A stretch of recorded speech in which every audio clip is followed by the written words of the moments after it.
precisamente de lo que significa la trascendencia de artistas ecuatorianos. Yo quiero, Israel, simplemente mencionar unos nombres para ver qué reacción tienes, qué te sugieren, qué comentarios podemos hacer. Por ejemplo, cuando hablamos de la música o de músicos ecuatorianos que han tenido un éxito fuera del país, me salta el nombre de Gerardo Mejía. A ver, es que yo voy un poco más atrás, Rosalía. ¿Qué define el ser ecuatoriano? Si hablamos por un tema de sangre, porque mi padre fue ecuatoriano, pero yo crecí en los Estados Unidos, digamos que se convierte en un asunto casi nominal. Claro, medio... Exacto, Sí, entonces, sí. además estos artistas muy queridos, que de pronto tienen algún tipo de conexión con el Ecuador por un tema de linaje, se subieron en otro tren, ellos se montaron en una industria distinta, no se apuntalaron en la industria del país. Y si hablamos de Gerardo, por ejemplo, que fue su boom en, ¿qué sería? Los 90s, 80, 90s, ¿no? Sí, fines de los 80, probablemente en el 90, país sí. no había Bueno, pero se industria. hablaba el rapero, ¿no es cierto? Y se mencionaba mucho, y él decía, sí se reconocía como ecuatoriano o como descendiente ecuatoriano. Y eso está sí, bien. está bien. Y eso es algo Y suyo. le vemos que de vez en cuando aparece por aquí, Pero claro, que pero viene, ese es un tema de él. Ya. Es decir, él reconoce su raíz y eso está perfecto. Ya. Y eso además genera un sentido de representación dentro del alguna forma, público ¿no? ecuatoriano. Eso Sí, está sí, muy sí. bien.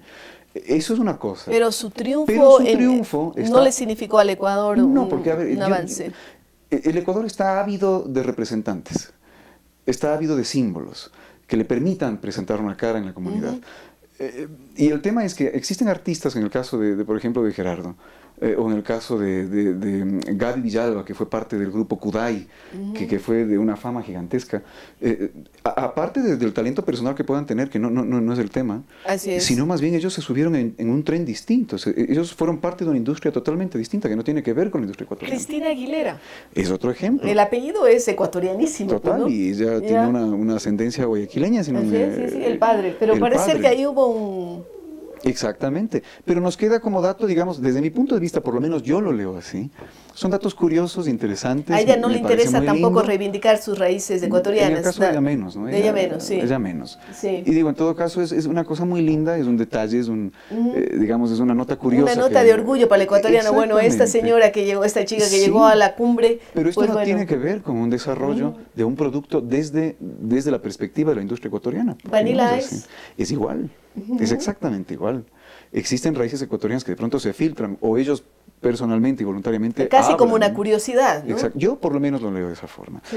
En el caso de Juan Fernando Velasco, que en Colombia, por ejemplo, tiene un espacio inmenso en el corazón de los colombianos, me parece que eso es muy interesante, porque ese producto que llega a pasar la frontera del Ecuador hacia Colombia, nace... Bueno, es un proceso inverso, porque porque estos jóvenes que he mencionado, Gerardo, Cristina o Vanilla Ice, ellos se sienten más norteamericanos que ecuatorianos, ¿no? Y sus carreras sí, las han desarrollado con los procesos y las facilidades de una industria que tiene otras dinámicas, otro vocabulario.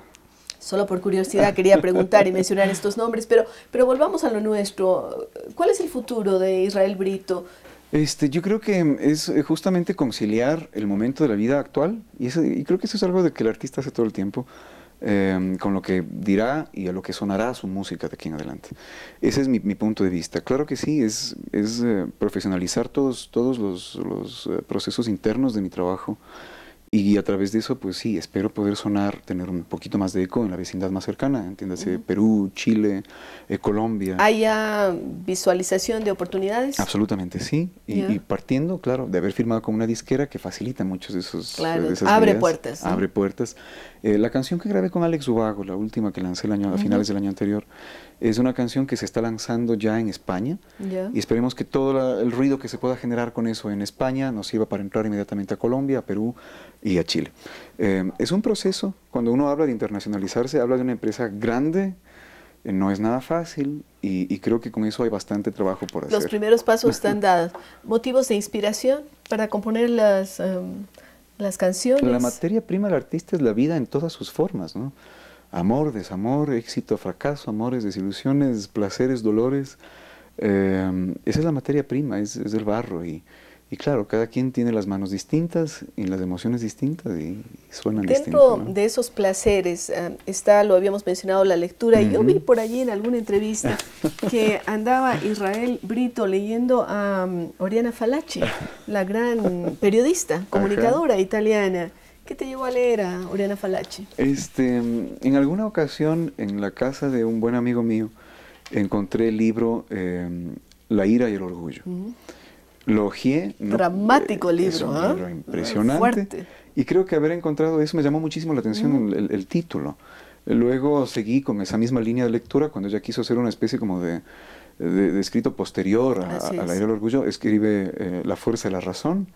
Entonces, claro, me quedé totalmente con las ganas de continuar con el tema que planteaba Oriana en su libro y continué con ese libro. Creo que ese fue un encuentro casual totalmente con Oriana Fallaci. ¿Qué otros autores? Yo soy muy fan de Jorge Enrique Adum, muy fan de Jorge Enrique Adum. Bueno, ambateño además. Ambateño además, y soy muy amigo además de su nieto. Entonces ahí hay muchos vínculos. Me gusta mucho leer a Jorge Enrique, me gusta leer a Galeano muchísimo, me gusta Allende. Me gusta muchísimo leer, bueno, a Neruda le he leído siempre, creo que es una de las fuentes de lírica para mí como cantante súper importante. Me cuesta engancharme con las novelas. Sé que hay muy buenas novelas y hay cosas muy lindas que leer. Me cuesta engancharme con las novelas. Cuando logro engancharme, sigo. Pero prefiero siempre los ensayos o divulgación social. Es decir, que no te vemos leyendo a Harry Potter. No, ni nada de eso. Muy largo. No. Absolutamente no. Pero bien, quien lee a Oriana Fallaci y no lee a Harry Potter es alguien que merece respetos. Bueno, proyecciones para el ambiente musical ecuatoriano. ¿Cómo ves de aquí en esta década que ya estamos empezando a gastar, ¿no? Estamos en el 2012, a algunos de los más importantes cantantes, cantautores ecuatorianos? Creo que hay muchísimas cosas interesantes que están sucediendo, pero también con respecto a la percepción del público, de sus propios artistas, hay como una especie como de adormecimiento. No se generan ya furores, digamos, con respecto a la percepción de los artistas, cosa que pasaba con Jorge Luis del Hierro particularmente, que fue un fenómeno muy interesante. Y creo que eso de a poquito irá cambiando.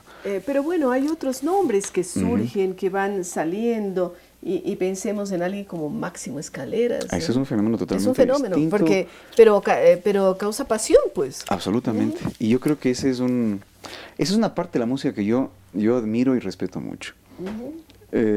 Cuando uno se excluye un poquito de los términos o los juzgamientos de calidad, en términos de producción, en términos de sonido, en términos, qué sé yo, de lo que es un estándar de calidad, logran descifrar de alguna forma el ser de una parte importante de la población. Y de alguna forma interpretan, como estamos hablando como el famoso cantante de Las Torres, ¿no? Exactamente. Entonces, son fenómenos interesantes que, claro, se pueden analizar más allá de la música, porque tienen valor, cada espacio tiene un valor per se por esa conexión y esa decodificación del ser y del sentir de un grupo específico. En un momento de gente, determinado. En un momento determinado.